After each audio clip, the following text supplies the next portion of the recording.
perigee raise burn will adjust Orion's perigee, or the lowest point of its orbit, into the correct orbital geometry to then set it up for its translunar injection, or TLI burn, which is planned for flight day 2.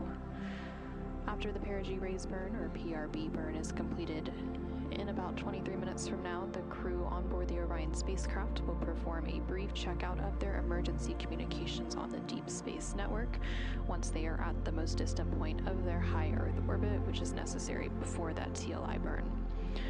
And then after that emergency communications checkout is complete, the crew will then resume their sleep period. Again, their sleep period for today was actually split into 2 parts, about 4 hours for each part of their sleep period, in order to complete the perigee raise burn that is scheduled for about 22 minutes from now.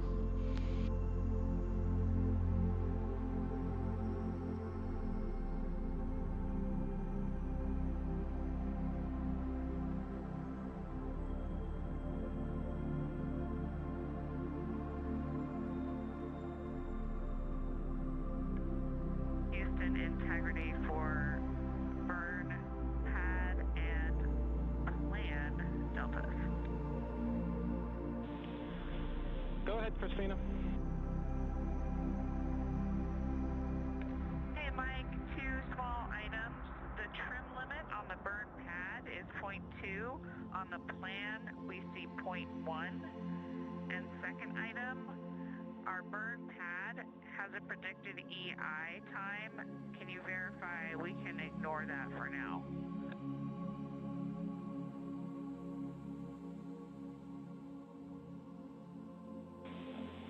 Right, Christina, you can ignore the EI time. We're checking on the term.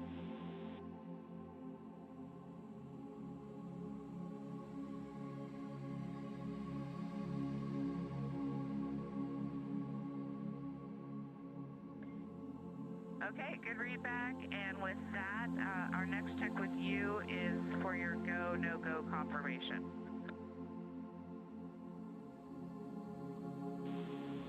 And Christina, Houston is go for the burn. Integrity copies.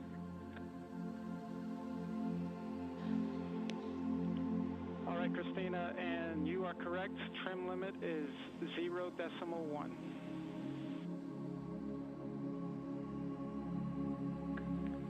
Copy, thank you.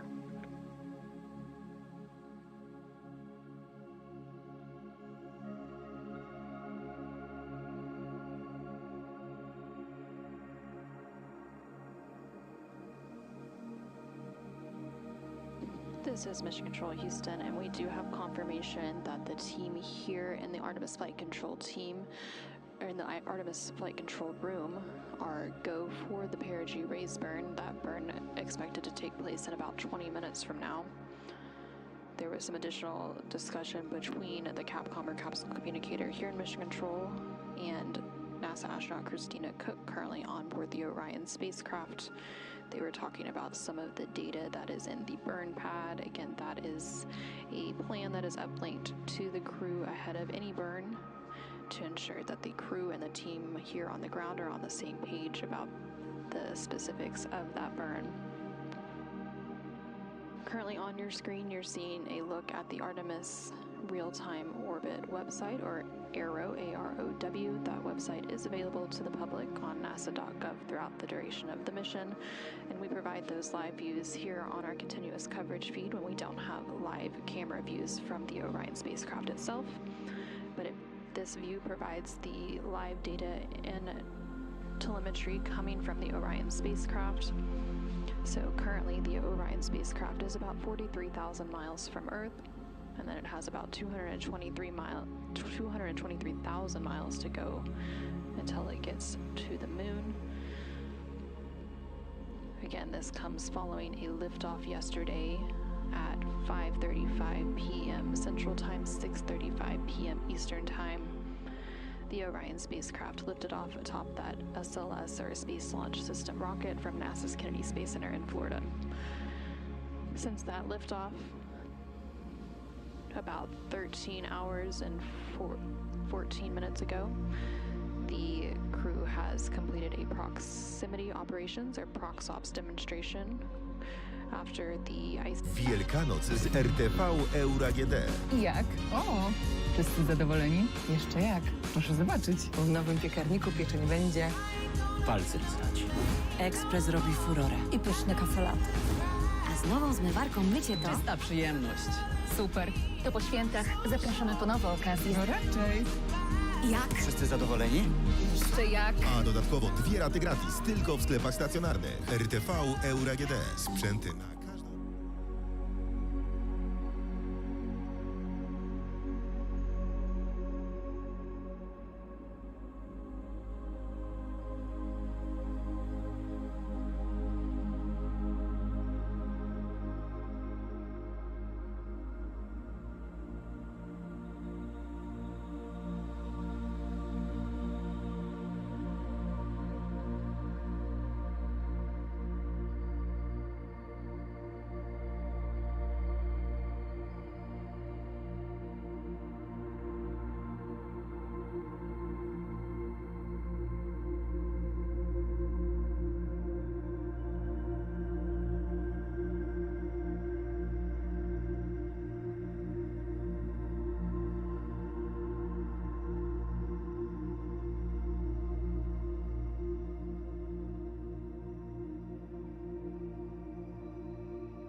This is Mission Control Houston as the Orion spacecraft and its crew, along with the team here in Mission Control Houston inside the Artemis flight control room, continue to prepare for the upcoming perigee raise burn, slated to take place in about 15 minutes from now. The solar array wings on the Orion spacecraft, or the SAW, are now in position for that burn. The Orion spacecraft has 4 total solar array wings on the service module. Each solar array is made of 3 panels, and the length of each wing is nearly 23 feet long, or about 7 meters long. These 4 solar arrays are used to convert light into electricity, and they can turn on 2 axes to remain aligned with the sun for maximum power. And on that visualization there in the center of your screen, you can see those 4 solar array wings on the Orion spacecraft.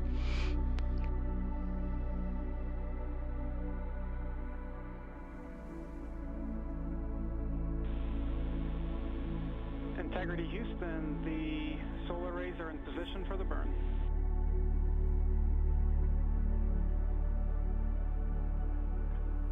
Integrity copies.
Integrity Houston, less than a minute to the burn attitude maneuver.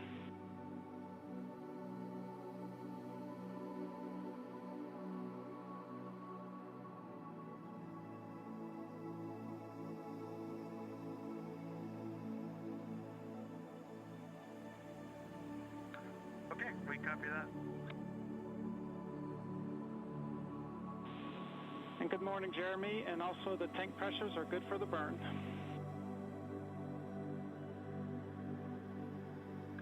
Okay, we copy that. This is Mission Control Houston. Again, hearing some continued communication from the crew on board the Orion spacecraft. That Orion spacecraft currently in a high Earth orbit, preparing for its perigee raise burn in about 11 minutes from now. The team here in Mission Control Houston calling up to the crew through the Capcom or capsule communicator position, confirming that the Orion spacecraft is in the correct attitude for that burn. The attitude is the orientation or the pointing direction of the spacecraft, and it is determined by 3 different rotational axes known as pitch, roll, and yaw. And it is important to ensure that the spacecraft is in the correct attitude prior to the upcoming perigee raise burn, but also in preparation for any of the burns.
Integrity Houston, we see y'all in the burn attitude.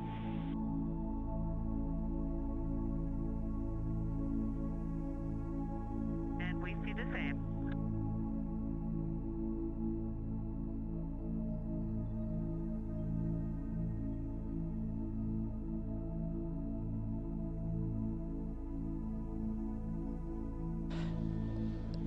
This is Mission Control Houston. We are about 5 minutes away from the perigee raise burn. That burn expected to last about 1 minute and 4 seconds. We just heard confirmation from the Capcom or capsule communicator here in Mission Control Houston up to NASA astronaut Christina Cook on board the Orion spacecraft, confirming that the Orion spacecraft is in the correct attitude for the upcoming perigee raise burn. And the spacecraft attitude refers to the orientation or the pointing direction of the spacecraft.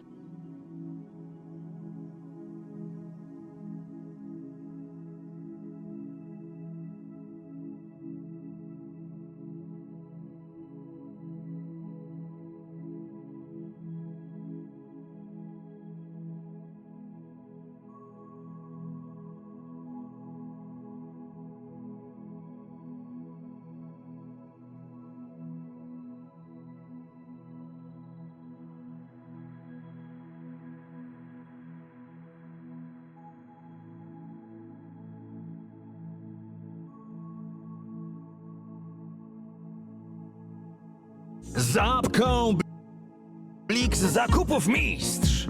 Ja wiem, co dzieje się w każdym sklepie. Gdzie kupić masło, gdzie mleko lepiej. Tutaj przeceny, tam niskie ceny. Ja Zapką blik z zakupów jestem mistrz. Ha! Dziś patrzę na swoją skórę inaczej. Nie dla świata, tylko dla siebie. Dlatego wybieram Lirak Premium Or the pointing direction of the spacecraft.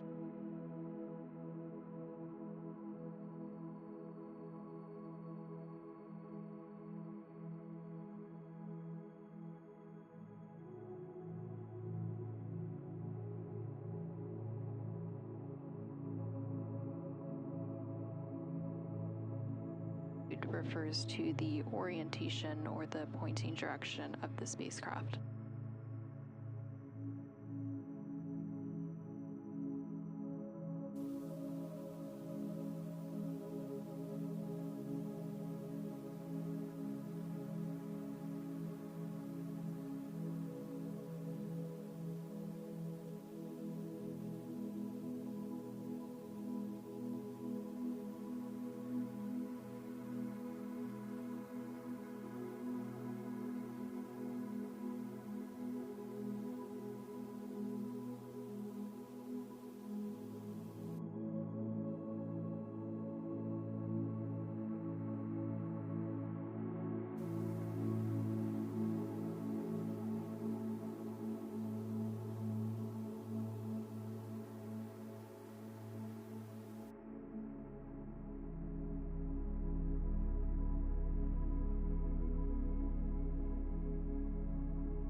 this is Mission Control Houston. We are about 1 minute out from the perigee raise burn. Again, that burn expected to last about a minute, and that burn will raise the perigee, or the highest point of Orion's orbit.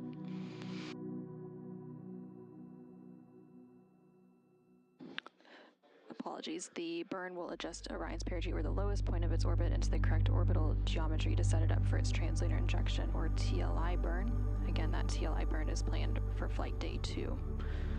After the perigee raise burn is completed in just a few moments, the crew will then step in to perform a brief checkout of their emergency communications system on the Deep Space Network. After that checkout is complete, they will then prepare for their sleep period, which will then last about another 4 hours.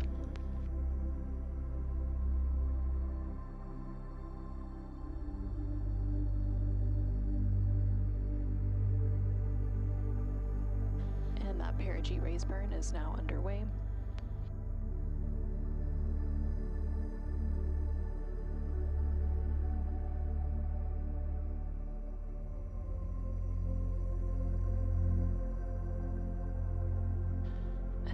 Your screen, you can see the 8 Pulsex engines on the Orion spacecraft. Now, this is a visualization of the Orion spacecraft, as we don't currently have live views from the spacecraft itself, but this uses the data and telemetry from the spacecraft. Again, this perigee raise burn expected to last about a minute. Currently, everything is proceeding as planned.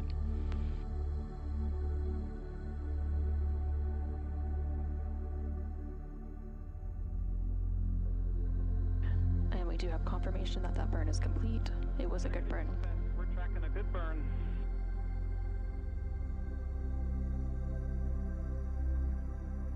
And we see the same, and with a bonus trim burn.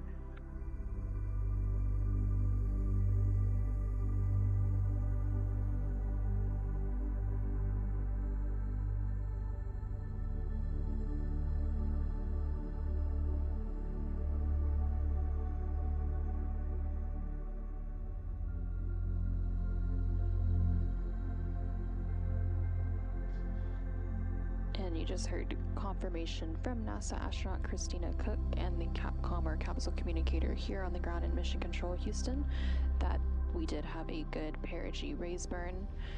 That burn lasted about 50 seconds using the 8 Pulsex engines on the Orion spacecraft service module.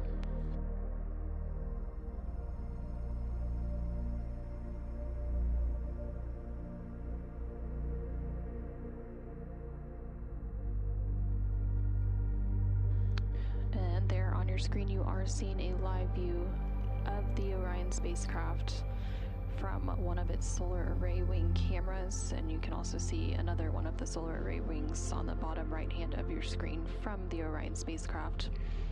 Again, this live view comes following that perigee raise burn.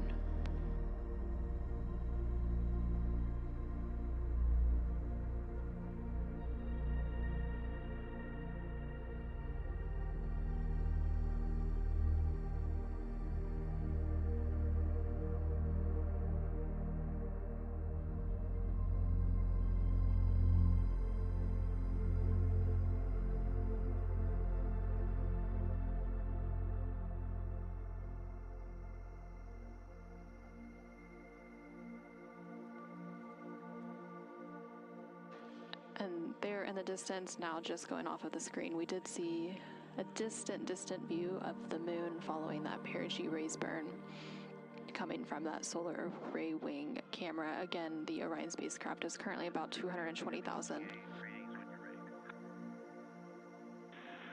And good morning, Victor. We'll take those readings. Morning, Mike. You have CO2 2.8. O2 19.0. Jak ruszysz tą kanapką? Nie możesz nad talerzykiem?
would like to ask you to finish up step 23 of orbit burn execution for us, if that's okay, so we can get positioned for the EMERCOM check.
This is Mission Control Houston. The crew is now stepping into their emergency Wszystko, czego communications checkout using the Deep Space Network. The Deep Space Network is... We're picking up at step 4 of EMERCOM checkout on antenna. Well, we'll get to antenna 3 in a second. Houston copies.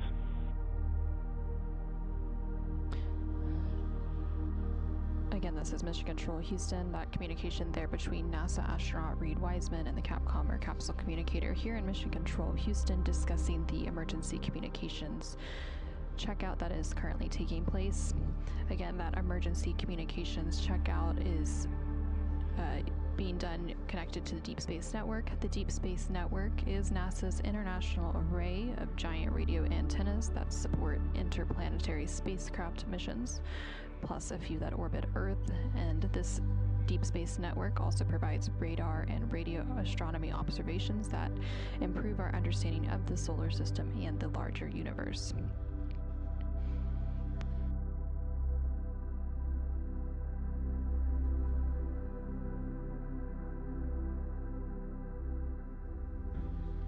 During this emergency communications checkout, the crew will perform various voice tests of the emergency communication system using the Deep Space Network. This checkout is being done to ensure that if the Orion spacecraft was to lose communications, they would be able to regain communications from Mission Control Houston using this emergency comm system in the event it lost that communications. But again, that's not expected. This is just one of those checkouts that is being performed on the Orion spacecraft before that translunar injection or TLI burn slated for tomorrow. There were some additional checkouts of the spacecraft completed prior to their initial sleep period earlier today. They tested out some of the cabin configurations, the environmental control life support systems, and some of those checkouts will continue into the flight day 2 ahead of that translunar injection burn, just to ensure that the spacecraft is in a good and steady state ahead of its outbound trip to the moon.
Integrity Houston, I'm calling on OE1. I heard your call down on emercom. We're still configuring uplink. I'm going to attempt to call on emercom on uplink here shortly.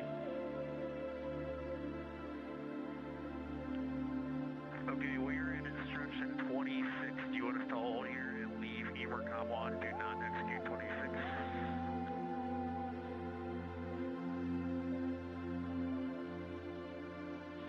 Yes, let's stay here, please.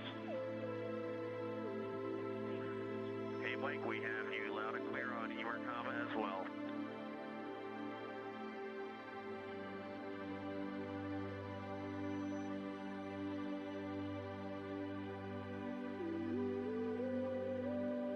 This is Mission Control Houston, the crew and the team here at Mission Control Houston. Houston, we have you loud and clear.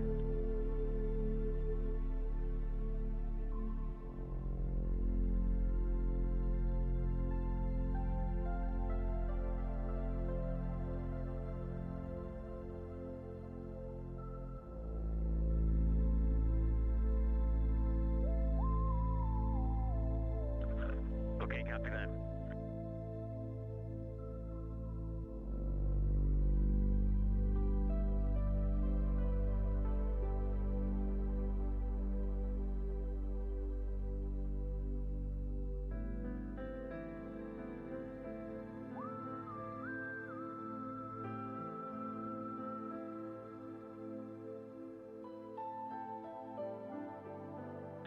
Okay, we're picking up at step 8 of emercom, powering off emergency comm radio.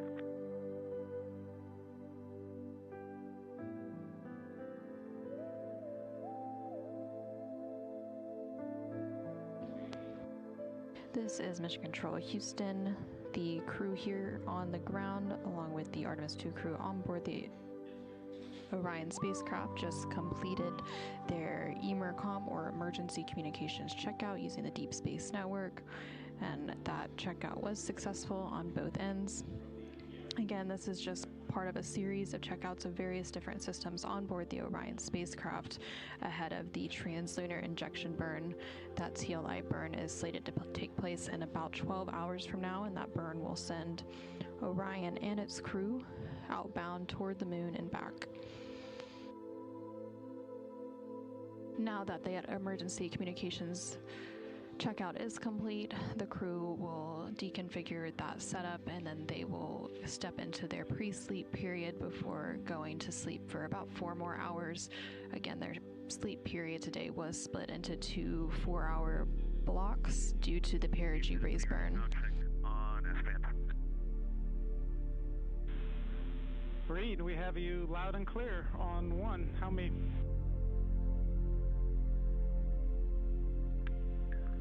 We have you the same. We just didn't want to let you go without saying the view out window 3 from about 38,000 nautical miles of the entire half of the Earth is spectacular. I love to hear that so much, Reed. So glad you guys are getting to experience it. I do have 3 quick questions for y'all before we sign off for the rest of the night. Go with your 3 quick questions, and then I'll give you one more kind of sit-rep update here. Fabulous. Can you just give us a quick report on the audio quality for emercom in terms of like clarity and pacing and stuff?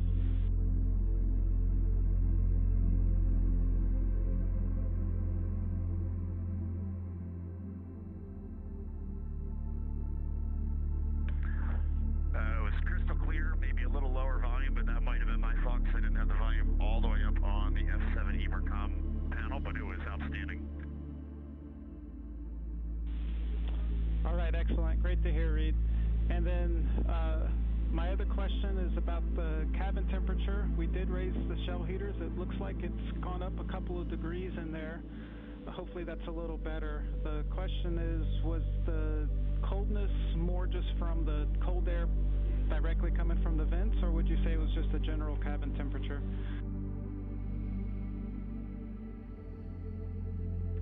I'd say it is both. The general cabin temperature is low, and then the spacecraft over by the toilet and the side hatch is noticeably colder than the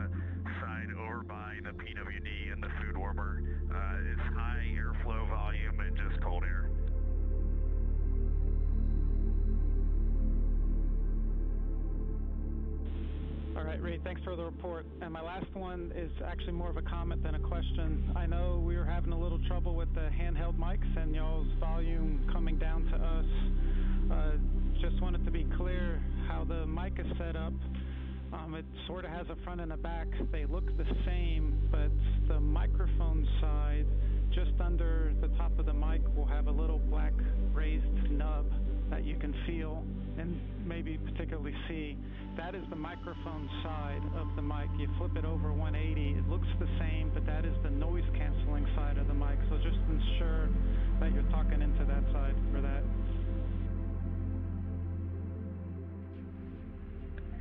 And Mike, that is a great note.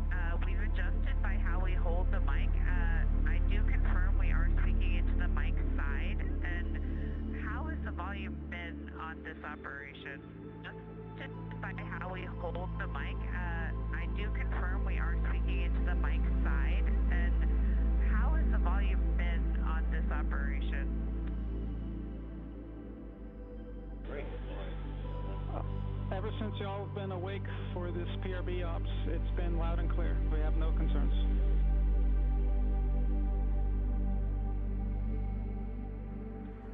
That's great. We'll keep with how we're holding it. Speaking of the temperatures, we are going to retrieve our cruise suitcases so we can get long sleeves on. We have been using the ones that we have out so far. We're into one of the E lockers. Can you let us know where all of the cruise suitcases are? All they say on ours are D and E, and we're wondering if we should open both sides or not. All right, we're checking.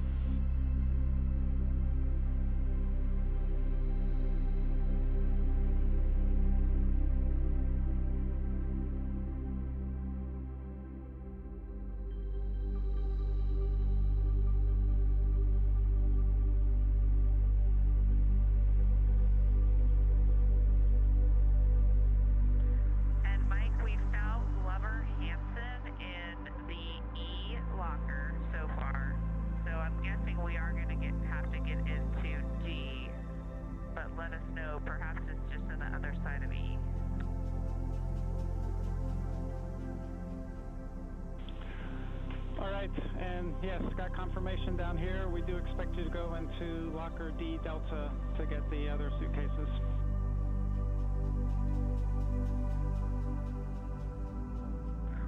Okay, we copy that, Mike. And if you have maybe 2 minutes, I'd like to just talk about some photography operations that might feed into the science team.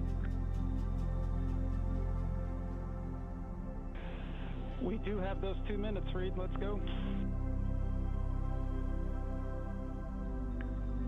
We're noticing on the GoPros, on video in particular, it's very hard to get the gains to come down. Everything is just very white, bright, and washed out. The iPhones, you have to manually go in and bring the gain down, and even at that, it's very difficult. It's like walking out back at your house and trying to take a picture of the moon. That's what it feels like right now, trying to take a picture of Earth. On the D5 with the window shroud and window 3, D5, long lens, window shroud. On window 3, very easy to maneuver. We're using a 3-frame bracket. We're getting some outstanding pictures of the Earth. They seem to be pretty crisp, even at 400 millimeters. So on a good first hack, the window shroud with the long lens is a very workable solution. But the more modern cameras are definitely having trouble gaining themselves down. Maybe there's some ideas that can be come up with in the next day or two to help us out on that. That's it.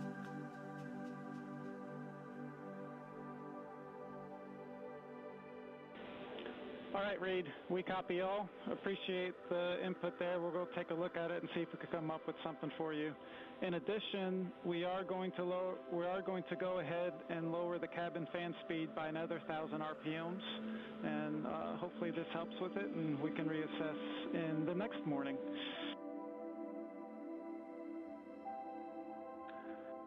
Okay, that sounds good. Could you look, do you have the either the ISS tracker, do you have the world map up in there, and can you tell me the sun is set just west of a continent? I can't tell what continent it is, whether it's South America or Africa.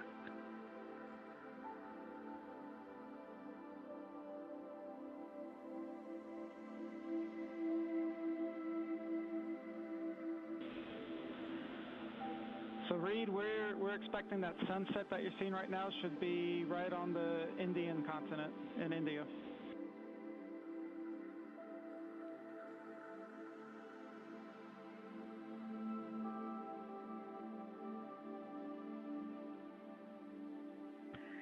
Yeah, well, I just wanted to describe for you guys the beauty that we're seeing. You can actually make out the coastline of the continent. You can make out rivers because of the sun glare. You can see high thunderclouds, and all the while you can see the entire Terminator, and you can see the South Pole lit up. It's just phenomenal.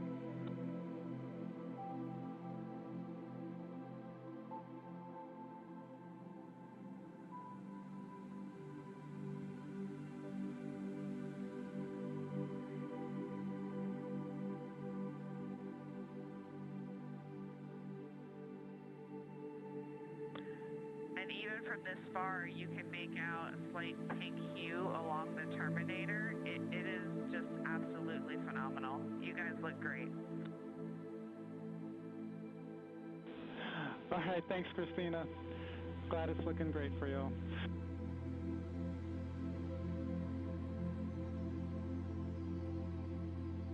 And I'm glad we got to do some comm checks with you for real, Mike.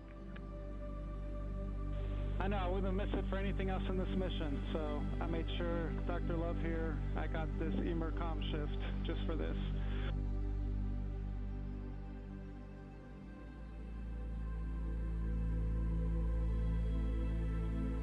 This is Mission Control Houston. We just heard quite a bit of communication there between NASA astronaut Christina Cook, currently on board the Orion spacecraft as part of NASA's Artemis II mission. We really appreciate it. It's been a good first, well, it's been 2 orbits of Earth, I guess, and this one's just got a 38,000 mile apogee.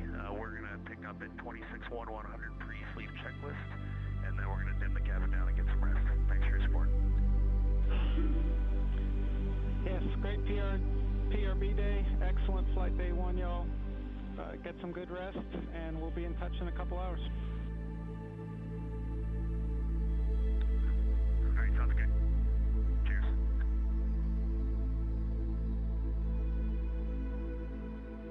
Again, this is Mission Control Houston. Again, that chatter between both NASA astronauts Christina Cook and then NASA astronaut Reed Wiseman, currently on board the Orion spacecraft as part of the Artemis II mission.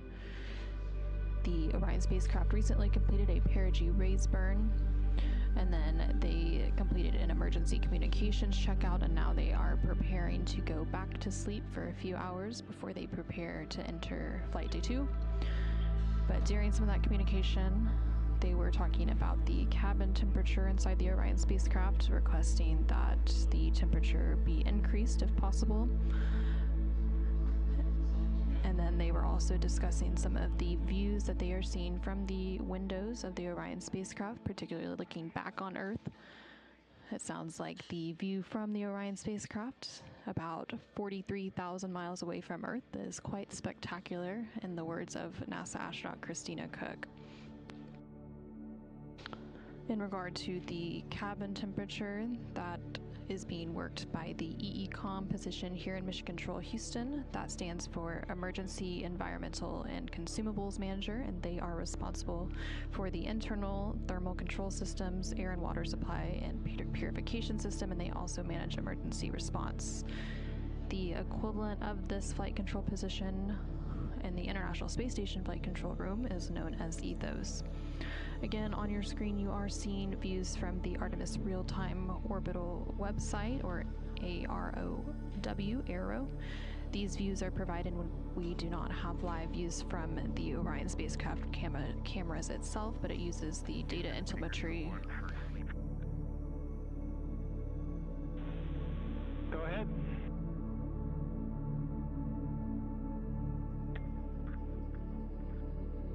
Hey, Mike, I just commanded the ARS state to sleep.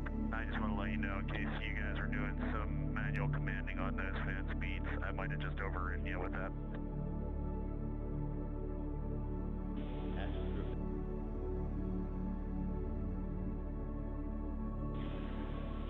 No, Reed, we were anticipating you setting the ARS to sleep, so it did not affect the fan. And one last question for you. Is there anything that you want to report to the AMMT before you'll go to bed?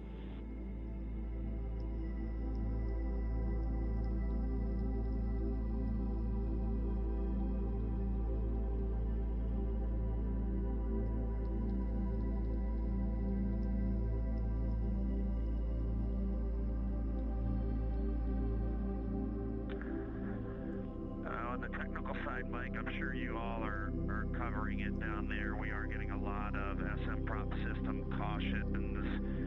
We also see on string 2, the string 1 and string 2, some cyan data on the oxidizer pressure, and for a little while overnight I saw the same on the fuel pressure on string 2, manifold 2. Right now, manifold 4 fuel pressure is missing, so we are just seeing some nuances there. That's interesting. We've gotten those CMUS 300 cautions, but I think those are just due to the wrong settings in the system. And other than that, we got a few things.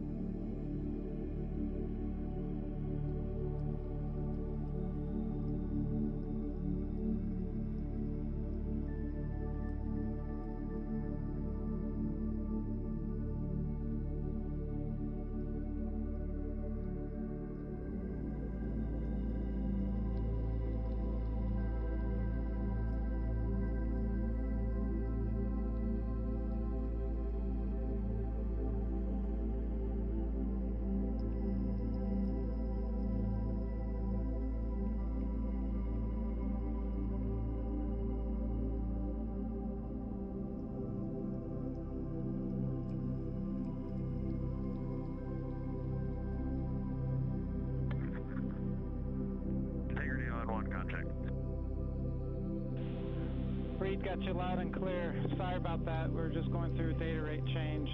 Snuck up on us. I copied all the way. You were talking about the cautions, and then I said, other than that, we've got a few things, and then that's where you cut off. Niedograne, dograne. Płać kartą kredytową i zyskaj łącznie do 1000 zł promocji. Sprawdź na Provident.pl. RRSO 55,28%. Provident jest dobrze. Some missing data from time to time on string 1 and string 2. Manifolds on the pressure side, and we see that kind of shifts across different manifolds overnight. And right now, manifold 2 and 4, actually 5, 2, 4, and 5 all show either missing oxidizer pressure or fuel pressure. We've just been watching that. And then cabin temperature is probably the biggest one impacting crew habitability right now. And but honestly, a few other things we would talk to Jeff about on Ascent and just some post-MECO items, but none that would be a lean against the AMMT.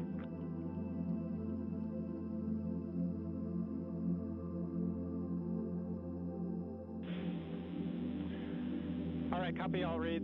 And for the cyan that you're seeing on the manifolds, it is tied to these cautions that come up. And so this is why you can see 2, 4, and 5 are cyan, because we've got cautions and alarm with 2, 4, and 5.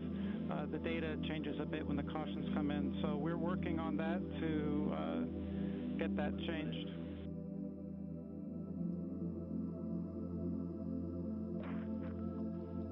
All right, Mike, sounds great.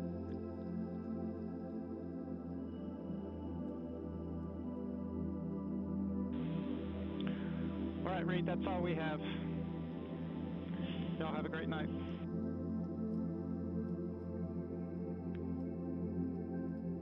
You as well. Good night, Earth.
This is Mission Control Houston live in the Artemis Flight Control Room, where the Orbit 2 team of flight controllers is wrapping up their shift.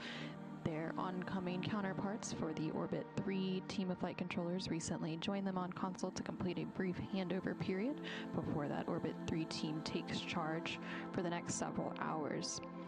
The crew on board the Orion spacecraft is currently in a pre-sleep period as they are preparing to go back to sleep for about 4 hours to continue their sleep period that had been split in two ahead of the perigee raise burn operations that were completed a little bit ago. Again, that perigee raise burn adjusted Orion's perigee, or the lowest point of its orbit, into the correct orbital geometry to set it up for its translunar injection, or TLI burn, which is planned for flight day 2. That perigee raise burn was about 43 seconds long. The Artemis II crew inside the Orion spacecraft is comprised of NASA astronauts Reed Wiseman, Victor Glover, Christina Cook, and Canadian Space Agency, or CSA, astronaut Jeremy Hansen. They launched atop a Space Launch System rocket inside the Orion spacecraft named Integrity on Wednesday, April 1st at 5:35 p.m. Central, 6:35 p.m. Eastern Time from NASA's Kennedy Space Center in Florida. Again, that launch took place about 14 hours and 20 minutes ago. And since that time, the crew has since been placed in a high Earth orbit where they will remain until that translunar injection burn takes place on flight day 2. About 3 hours into the mission, the crew then completed their proximity operations demonstration. That Prox Ops demo tested Orion's handling systems, which will be used on future missions as Orion will dock with other spacecraft. And so through the proximity operations demonstration, they used the interim cryogenic propulsion stage, or ICPS, as a docking target. So it separated from Orion, and then the crew practiced flying their spacecraft toward and around it as part of that demonstration. And then after that demonstration was complete, the ICPS fired its engines for a disposal burn, and Orion continued on in its high Earth orbit. The crew then had the first part of their sleep period, lasting about 4 hours, again before they were woken up to complete that perigee raise burn. And with that, and with the Orbit 3 team of flight controllers now coming on console to begin their shift, I will be handing over our live continuous coverage of the Artemis II mission to my colleague Nilofer Ramji, who will continue providing updates of Orion and its crew over the next several hours as we continue the Artemis II mission. And with that, this is Mission Control Houston.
the timeline, we would like to ask if it's possible to have our wake up music at MET 20 hours.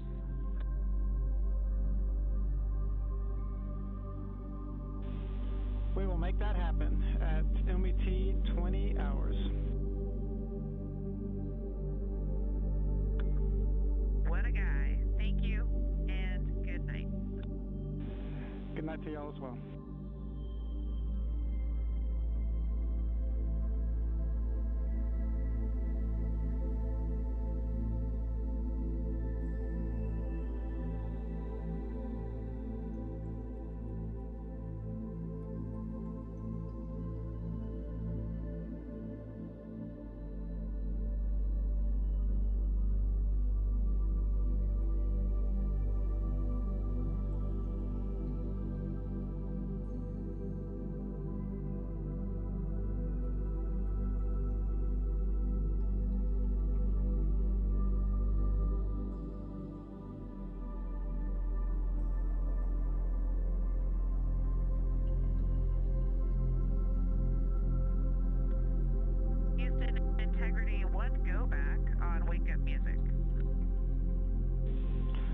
Christina. Yeah, thanks. What is your nominal plan? Like, if we weren't specifying a time, what time would you play the wake-up music? The plan was to do it at crew wake, so right at the start of your post-sleep.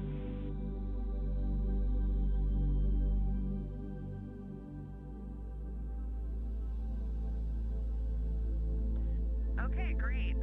In that case, if you don't hear from us, we will count on that and you can consider that good. So tomorrow isn't necessarily changing that norm, it's just to prioritize sleep for this short period. All right, Christina, Houston copies all.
A ciocia jak zwykle.